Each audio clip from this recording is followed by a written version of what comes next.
কেমন লাগছে ফেসবুক থেকে আর্নিং কমিয়ে দেয়াতে? বিশেষ করে রিল ভিডিও থেকে প্রচুর ইনকাম করেছেন। 2020-21 সালে যখন করোনা মহামারী পুরো বিশ্বকে কাবু করে ফেলেছে, তখন মানুষ ঘরে বসে কি করবে?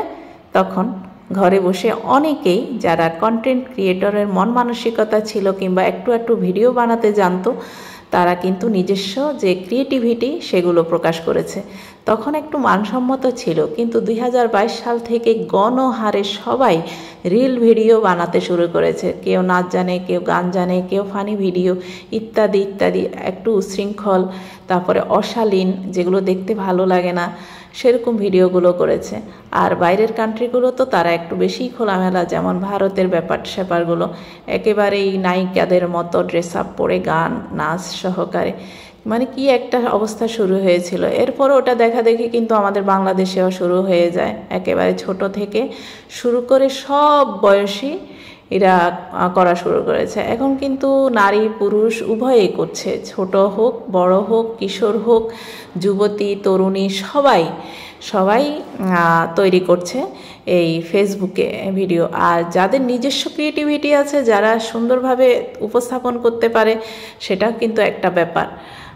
এখান থেকে অনেকেই যারা সাকসেস হয়েছেন আসলে বোঝা যায়, মানে জিরো থেকে একেবারে হিরো বনে গিয়েছেন, একদম শূন্য অবস্থা থেকে গাড়ি বাড়ি করছে। এটার মতো মানে আর কি হতে পারে?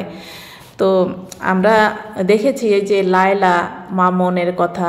লায়লা অবশ্য বড় লোক, কিন্তু যাই হোক, কিন্তু ফেসবুকে সে কিন্তু জনপ্রিয় হয়েছে এসব ছোটোখাটো ভিডিও বানিয়ে, এসব রিল ভিডিওর মাধ্যমেই তারা খ্যাতি লাভ করেছে।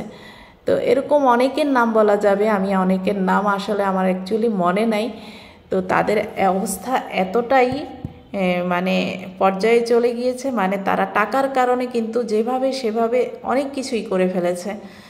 তো ভালো, এটা একটা ভালো দিক আমি মনে করি, কিন্তু মানে গণহারে আবার কিন্তু সব কিছু আবার ঠিক না, এটাও বলা ঠিক। আমি এই ফেসবুকে থেকেও কিন্তু আমি কিছু করতে পারিনি, মানে ওদের মতো ওরা কিভাবে পেরেছে আসলে বুঝি না। আবার অনেকে আছে খুব আইটি এক্সপার্ট, আইটির উপরে বিশেষজ্ঞ, মানে ফেসবুক এক্সপার্ট, মানে ফেসবুক পেজগুলো কিভাবে পরিচালনা করতে হয় অনেকে আসলে এগুলো জানে।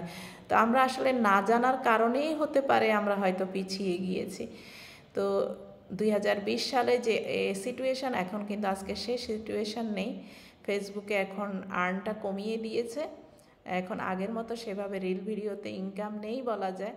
তো ফেসবুকের এটা একটা নিউ আপডেট বলা যায়। আসলে ইউটিউবে কিন্তু এত রুল নেই যতটুকু ফেসবুকে আছে। তো সবার জন্য শুভকামনা, সবাই আর্নিং করুক।